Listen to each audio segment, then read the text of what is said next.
Hi, so I'm just here to demonstrate how to set up an NL-52 with a long-term kit. So the kit you can see in front of you, you've got your Pelly case for your 2 batteries, your NL-52, your 2-meter extension cable, a WS-15, and then your pole for the enhanced kit that will attach on the side. So the first thing to do is make sure your batteries are connected up. Like so, you just clip in. You can't get the batteries wrong because there's a certain clip that they have to go in. And then we can put our NL-52 into the Pelly case, plugging it into the power. Put that in there and you can leave that in there for a second.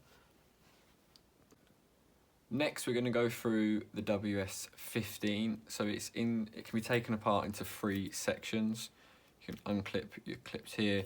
You've got your foam, weather protection at the top, the metal bracket at the bottom, and then the main body of the inside.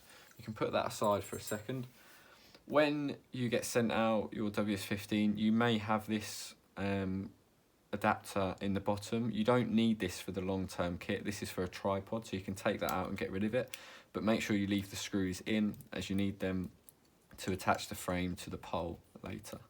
Next, what we're going to do is attach the frame of the WS-15 onto the enhanced pole. There's 2 things you need to make sure when doing this. That 1, that you don't have a gap underneath that water can get into the case, and 2, that it's not flush at the top, because you need a gap to be able to attach this plastic collar when you come to the next step of assembling the WS-15. So you need to make sure that it can sit in, because if it's flush, there's nowhere for it to go. So if you can leave a little gap like that, and then use a screwdriver to tighten up the screws. When you've got all 3 of the screws tightened and it's on securely, next thing to do is to feed the microphone extension cable through the pole, like so. So the fat end first, as that goes into the 52, just feed it through. It will just pop out the end like that. Once you've got your cable into the pole, you can move your 52 out of the way and just rest it in the case. Next thing we're going to do is feed the cable through the hole on the side of the case. So just drop it in, give it a little push, and it will just pop through the other end. So you can pull that tight and then screw the pole in. So now you've got both ends of the cable exposed.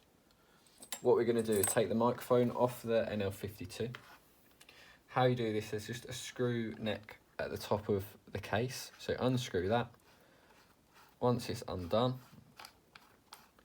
like so, just give it a little pull. So that will pop off. You can leave that on the side. Leave the WS-10 on the microphone, as it's quite a delicate bit of equipment and you don't want it to drop it and it get damaged. So you can leave that on there for extra protection. So now we're going to put the extension cable onto the NL-52.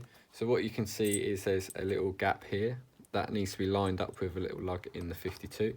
So push it in, turn it until you feel it click, push that then in, and then tighten up the neck.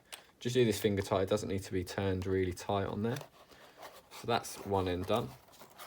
Once you've pulled that excess cable into the Pelly case, now the main body of the windshield, what we have is this plastic collar.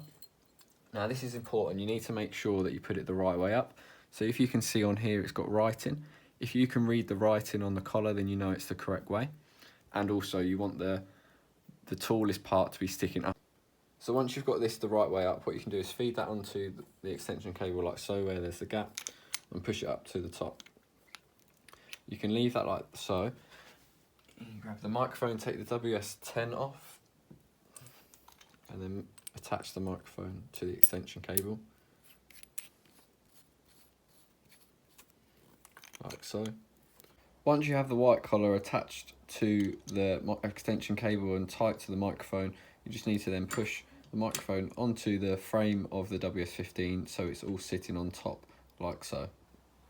When the microphone is sitting on top of the pole with the plastic collar on, it's a great time to calibrate the microphone using your NC74 or 75 like I have in my hand here. To turn the NC75 on, all you have to do is press the power button. You'll see that it lights up, that tells you that it's on. With regards to the meter, all you need to do is press the cal button on the meter and that will take you to the acoustic calibration option. Another pointer is when you finish calibrating, make sure you put on the WS-15 windshield correction. Next, we're going to attach the main part of the WS-15 onto the frame of the WS-15 to cover the microphone. So you can take the foam out so you can see the microphone at the top. Just put it over and slide it through. A good tell to make sure you've got the white collar the right way around is that the full microphone is sticking out of the top. So then what we can do is just screw that onto the frame. Again, this is just finger tight, like so. So you can see the full microphone sticking out. Put the foam back over the microphone. Grab the main foam and push that back over, making sure that you're lining up the gaps with the clips. And once they're in line, just pull them up until they're tight and push them in to clip the WS-15 foam onto the frame. So once you've got your WS-15 all attached to the pole and you're happy that there's no gap and it's all attached securely, you've got your lead in the case. All you need to do is make sure you've got power to the NL-52, turn it on, make sure you're happy with your settings, and then you're good to go with your long-term kit. This can also be used with the Live Enviro system. So it's the same, rather than a foam insert, you have a metal plate where you have the battery and the modem on, but the same principle for setting up the enhanced kit will apply.